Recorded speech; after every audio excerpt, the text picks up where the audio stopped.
Hey, what's up, everybody? It's me, Danae, here with a message for you.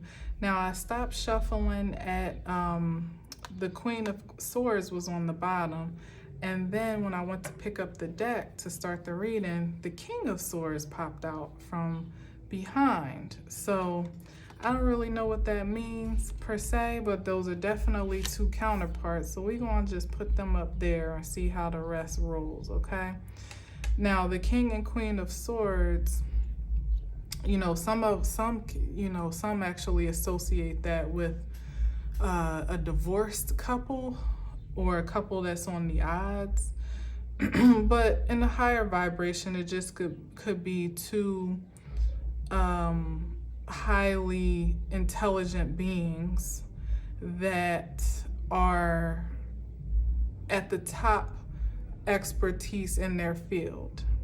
So at the highest vibration, it could be two people that are operating in high authority over their creative force, their mental capacity, very vivid visionaries, perhaps great communicators in a sense.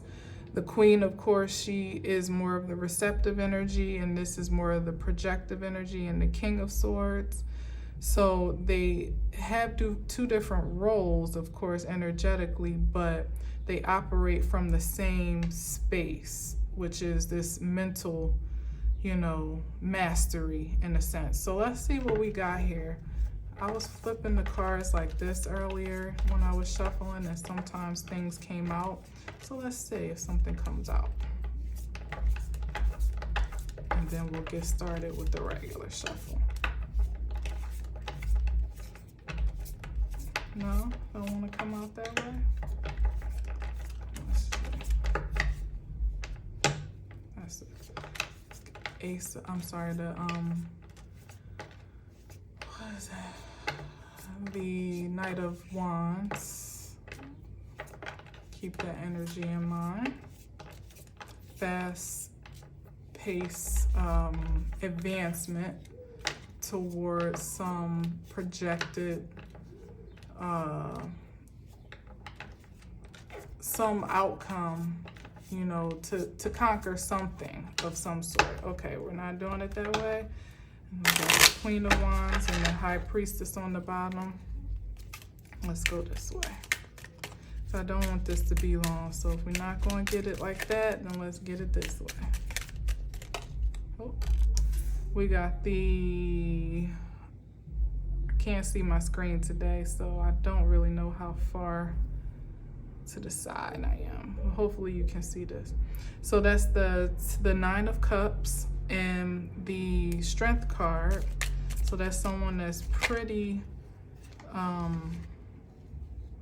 well indulged in what he's acquired. And then here's the See, I was gonna say that at first. That might be someone that's overindulging, whether it be in alcohol or overtaken by their emotions, overindulging in some lustful activity. And I don't mean that in like the most derogatory sense, but just doing too much. Pretty much, like with the Nine of Cups, it could, in the high vibration, it could be someone that is fulfilling wishes and desires and is fulfilled in his own right by his energetic investments. But with this King of Knight of Wands coming out, which tried to pop out in the beginning, if you recall, this guy is here for a good time but not a long time. So there's some activity perhaps that's that has been indulged in or is being indulged in that is not of the highest nature. I'm gonna put him down since he was under the deck. I don't even know why I pulled it out, but I guess it's supposed to be. I didn't mean to. So I guess we'll do a row, and then whatever's on the bottom, I'll pull it out. Oh, you probably can't see me back here. All right, so slow down on indulgences, addictions and obsessions that are not serving your highest good. Yeah. And then here we have the Six of Swords, which is about crossing over from some turbulent experiences into some more calm experiences for the sake of, okay. So maybe that is what's happening, that this, there is a balancing of emotional energy, or, a balance, or maybe someone's juggling, in their emotional imbalance, in a sense. They're trying to juggle it and make sense of it, trying to cross over, because this is actually first, but this is here, trying to cross over into some calmer waters, energetically and emotionally, but maybe finding it difficult to balance or to acquire balance, because honestly, the way it's coming up here is on account of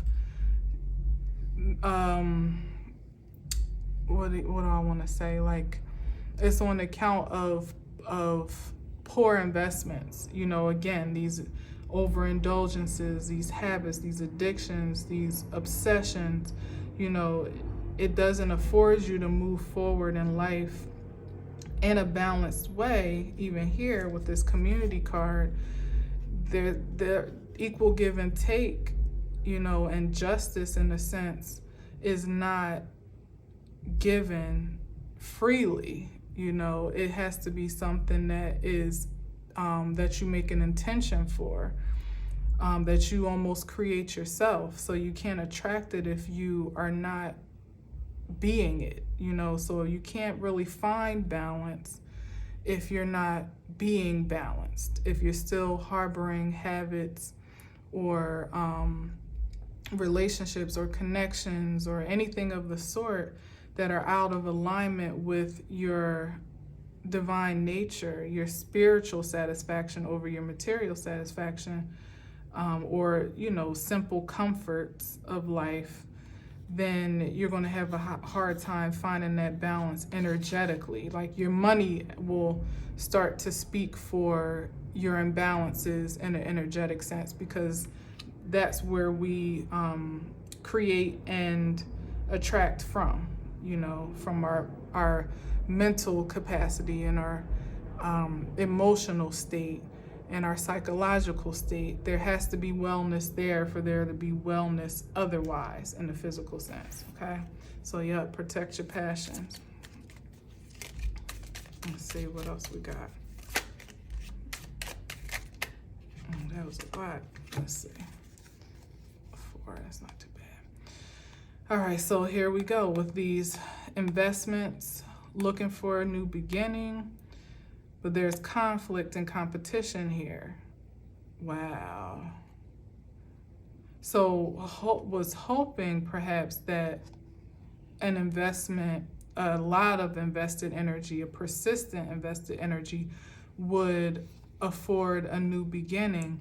But it's not if it's still attached to the same conflict and confusion that you had in this position in the first place. Like, you can't put new wine in old wineskins type of thing.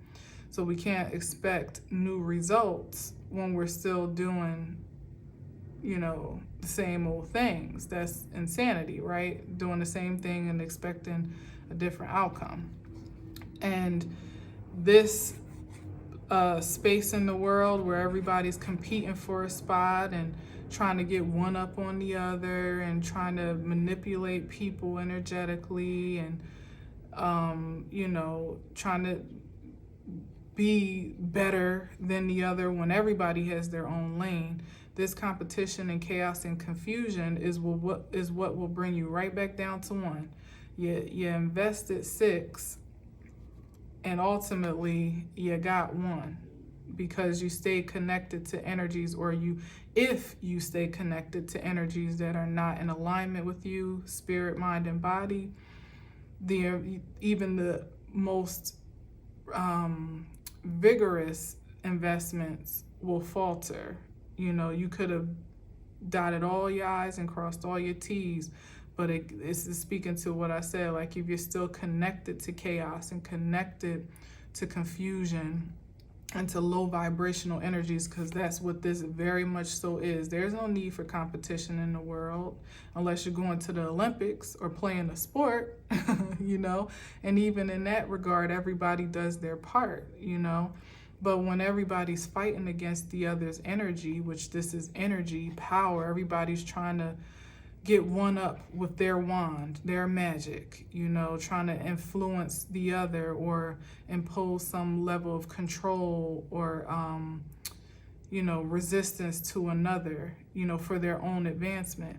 That energy doesn't lead anywhere. It leads to the Page of Pentacles, you pretty much starting from square one, which in all actuality, if you would take a new beginning, even from the losses that you may feel you have incurred, no matter what you've lost, if you would take a fresh beginning and let your spirit guide you, even one pentacle is worth more than all the pentacles in the world if you're still operating in this energy, you know. So you really have to consider your the value of life right now. What's really worth it? You know, even in the most material sense, is it worth it to be connected to chaos? Not really, you know. And this is Page of Swords, which is, you know, kind of spying and looking from afar, looking from a distance, and that speaks to this energy here, this chaos. Like everybody's trying to keep an eye on the other to make sure that nobody gets more ahead or advanced than they are. You know, that's chaotic. Look, moon energy.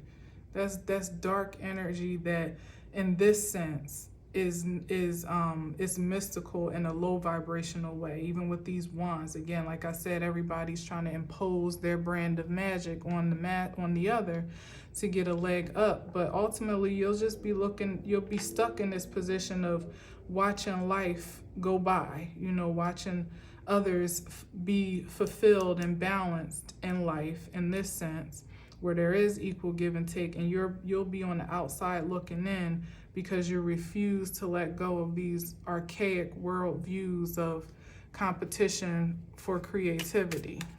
It's not so. It doesn't yield anything prosperous or productive in the long run.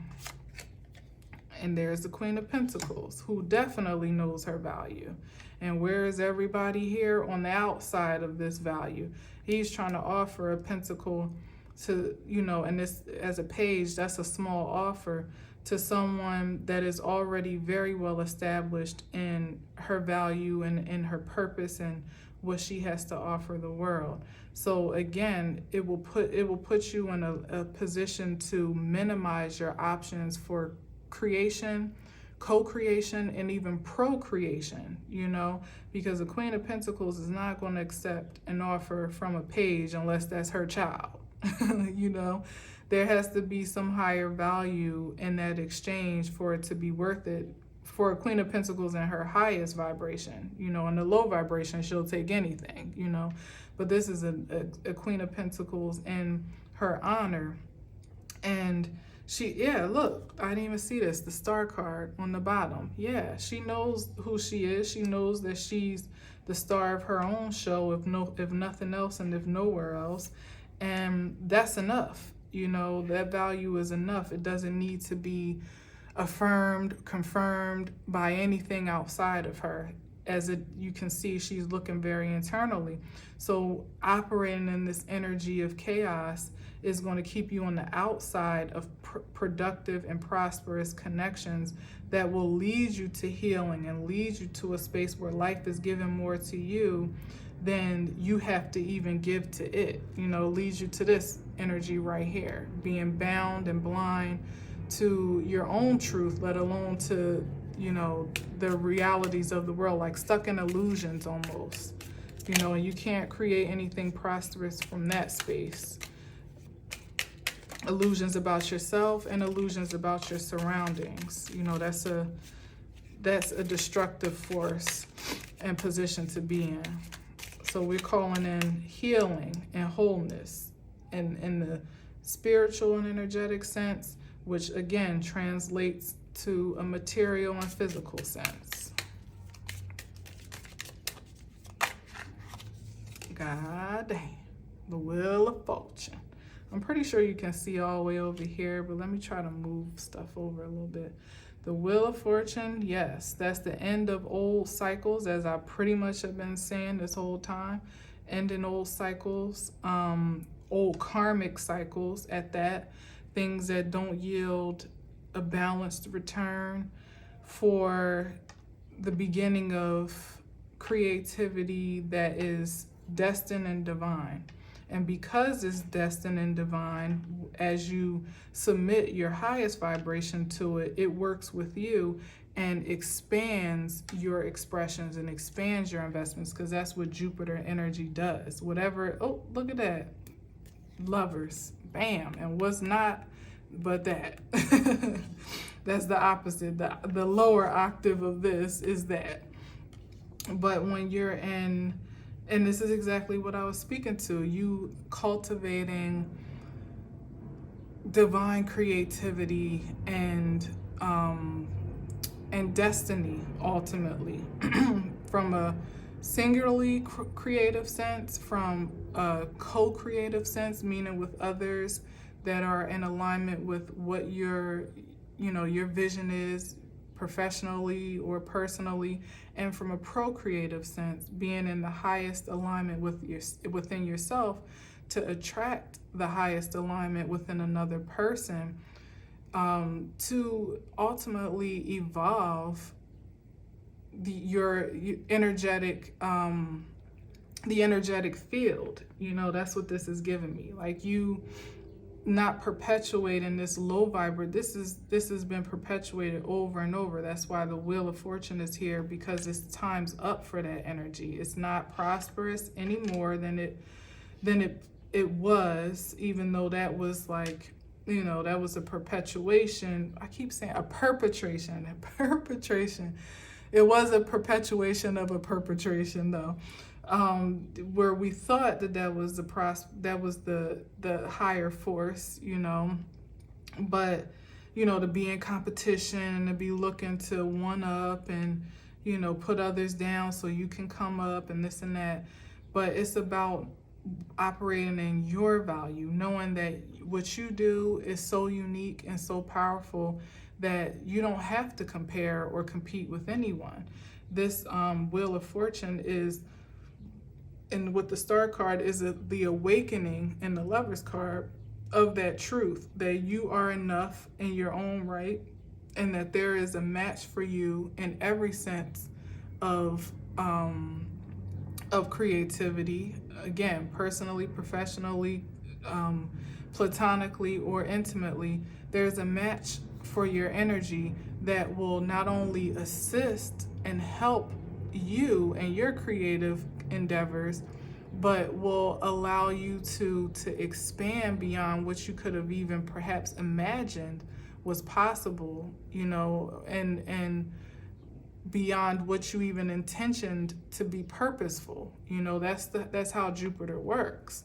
In the same regard, it will expand heartache if you continue to here's the Judgment card under here. It's time's up for that. It will expand heartache just as much as it'll expand happiness. It's about how you invest.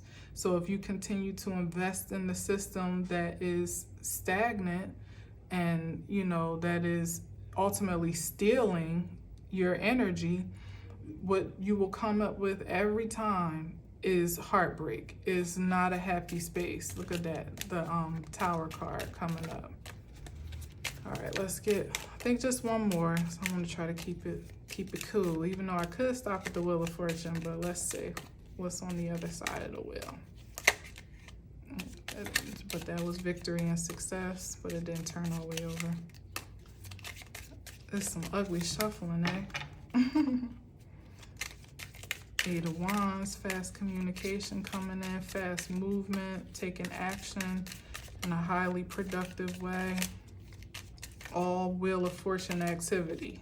When you surrender to the flow, because that's universal energy right there. When you surrender to the flow of the universe, it submits to you. You know, it literally submits to your every whim, you know, because it's in vibration and in alignment with what's needed and wanted, not just for you, but for the universal order, okay? And I see that, okay, what is that?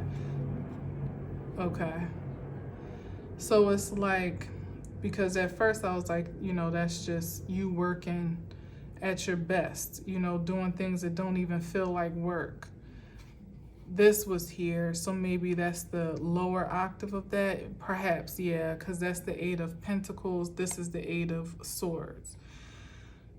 Eight of Pentacles is you, like I said, doing work that doesn't even feel like work, that affords you this position here, which I think is amazing. You know, the King of Pentacles.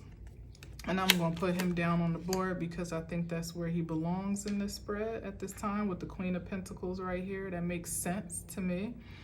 But this is what it affords you, to be the kingpin of whatever you do. You know, doesn't have to literally be the kingpin in a derogatory sense, but it means that you have mastered your material wealth, attraction, value, maintenance.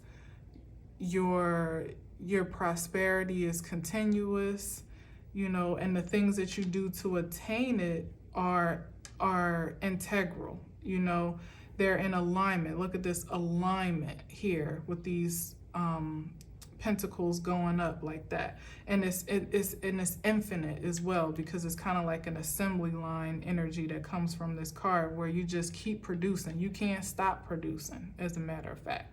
No matter what you do, you just seem to keep making money, but it's because of the intention that fuels this factory. You know, this is when the money literally is making itself ultimately, and all you have to do is pretty much continue to maintain your value at the feminine and masculine essence of you.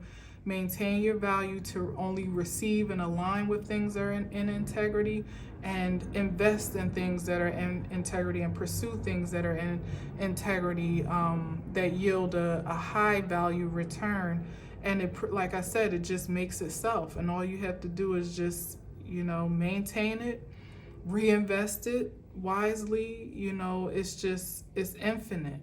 It truly is infinite. And not only is it infinite, because with the Eight of Pentacles card, I always feel like it's spiritually rewarding work. It's not just you putting your head down and working, you know, in some job or position that just pays the bills. This implies that you enjoy what you do so much that you almost get lost in the work, you know, lost in whatever that commitment is. It yields an even higher return than what you've invested, but in a spiritual sense, it's extremely balanced, you know. And again, what is the value for the opposite, the adverse energy? Staying in this energy will yield you to be blind and bound, and ultimately to a dead end. You know, this is betrayal, this is a demise, this is the end of a cycle, but in a very low vibrational sense with these two cards together. You know, with the King of Cups, I'm going to call it as it being, you know, like a distortion in your spiritual sense, like in your spirit. You know, like you can't, because of you being mentally unstable or affected by some type of mental instability on account of decisions that you've made, or thoughts that you think, or, you know, how you see life in your circumstances. This is it affords you a great loss, and what should be, you know, the biggest love masculine energy in the deck with the King of Cups, you know, one of the bigger spiritual energies, but you are disconnected from the truth of that existence, meaning you can't really find love. You know, you can't, you're having a hard time creating love. You're having a hard time being love. And love is the first creative force, you know. It's where you create from your passion from what incites you to live. So if you can't find value and love in the things that you do, and in the experiences that you're creating, you're ultimately betraying yourself and missing out on the world from a much higher vibrational perspective. So back to this queen. Let's see what's on the top first. Oh, wow. Yeah. Yep. That's the 10 of Pentacles. That's the work paying off. Dividends. Not you can't even spend this money. It's enough to leave behind for generations and generations. And it's not even just money. It's energy. It's the mentality of wealth. It's the ideal of wealth, the psyche of wealth, a good relationship with money, true value placed purposefully, not displaced in things that are fleeting or that absorb the energy but don't return. This is like a great return, the greatest return energetically that you can receive for what you've invested.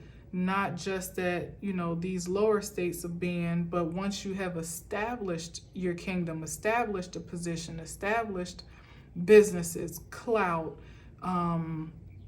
communities, the kings and the queens, they are heads of establishments, kingdoms, in fact.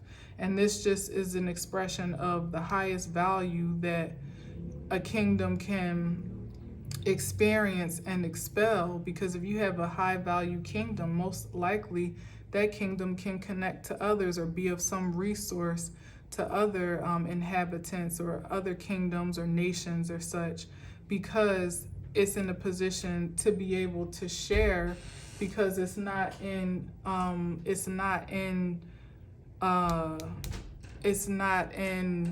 poverty, it's in prosperity, and you can share from a place of fulfillment much more endlessly and freely and even happily. It'll be a thrill and a joy to share when you have more than enough to do so, as opposed to when you're down to your last coin and everybody wants something from you, or there's so much to be done with that one coin that you got to rob Peter to pay Paul. That's what this energy affords you. This energy affords you this. Okay? All right. And that's what is on the top of the deck. So that's what's to be looked forward to. As far as this King and Queen of Swords, I feel like what it's honestly speaking to, as I said in the beginning, is the choice of operating in the highest vibration, which is integrity, which is truth, your truth, and divine truth, because the Queen and the King wield the sword of truth. It's just about an information. How do you disseminate, is that the word? Deliver that information. How do you express it? Is it authentically? Is it organic? Is it helpful? Is it honest? The truth of yourself, how is that expressed? And even expressing value to others, like what are you reflecting to others in real time? That's the highest vibration of the Queen and King of Swords. They're like the experts, the geniuses in their creativity. But sometimes we can be too smart for our own good, right? So in the lower vibration, we can think that we are smarter than everybody else, or that we have one up, or that we know a system of manipulation that can gain us a position where we can almost manipulate positions of power, or manipulate others for positions of power. And that's what ultimately leads to this lower vibration here, and even over here, where you're caught up in your own imbalances and stuck in cycles that are not fulfilling, where you're always trying to get ahead, but you seem to be stuck in the same, endless current of emotional instability, and, lusting after things that you're looking to bring you satisfaction, but that don't ultimately, you're looking for satisfaction in things that are temporal, that doesn't lead you to a wish fulfillment place of being. That just leads you to a good time, but not for a long time, pretty much. And then here, where this imbalance takes place, where you'll find yourself in some codependent position to be leaning on others to be fed, to be nourished, to be other people, places, or things, because these are people, but energetically, what you give your time to is what you're submitting your force to. Your energy, your time, your attention, even. What are you offering it to? And is it given back to you equally and in a justified way? Or are you taking more than what you deserve? Or are you receiving less than what you're due? Those are the questions to ask. What vibration of intelligence are you operating in? Is it one of pure light and truth, or the opposite? So maybe check yourself and check your connections, because as these two counterparts came up in the sense of, comparison, this I feel is a much more prosperous and appealing space to be in, that affords you more from an eternal space, more of an eternal outcome than this, to just be cerebral. Because in this time, you have to rely on what you feel, even more so than what you think or what you see. It's calling for you to go deeper. Like the Queen and King of Pentacles, it's almost like gifts that within them that have manifested in a natural sense, in a physical sense, but it implies that they already embodied the prosperity within them. Mind, body, and spirit, they were already an embodiment of that before it became physical. Again, that wealthy mindset. And that's just not limited to money. That's about every which way you invest your energy and perceive your energy, and partake in other energies. So you don't outsmart yourself, don't overthink it, but definitely, use logic and reasoning in co-creation with what your divine sense of energetic force is naturally, organically, to bring the two in alignment in the highest frequency, to turn this wheel in your favor and ultimately put yourself in a position to be fulfilled in your life's work, in spirit and in truth, and for that work to afford a reward and a return and a harvest that lives beyond your years, one way or another. And not only is it satisfying and substantiating for your present experience, it has past, it has potential to create a past impact, and most certainly has the potential to create a future which is fortified, in something that is real and authentic. If you like establishing a legacy that lives on beyond you, is ultimately what we're looking for, to have eternal life in the most ethereal sense, in the most energetic sense, and also in the most material sense, which begots an evolutionary sense. Because when you can pass on a wealthy mentality and everything that you do is created from that intention of embodying true wealth, true value that is not measured by the illusions of the world, that mentality can be passed on to generations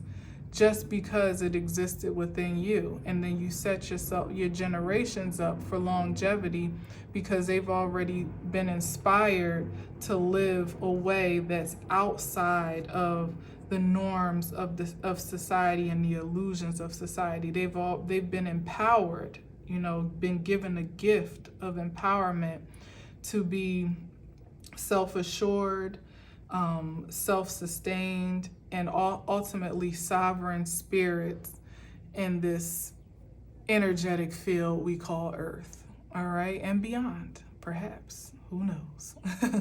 All right, with this Wheel of Fortune, who knows, child? All right, so anyway, that's it. I'm gonna leave it there, and I'll catch you on the next one. Peace.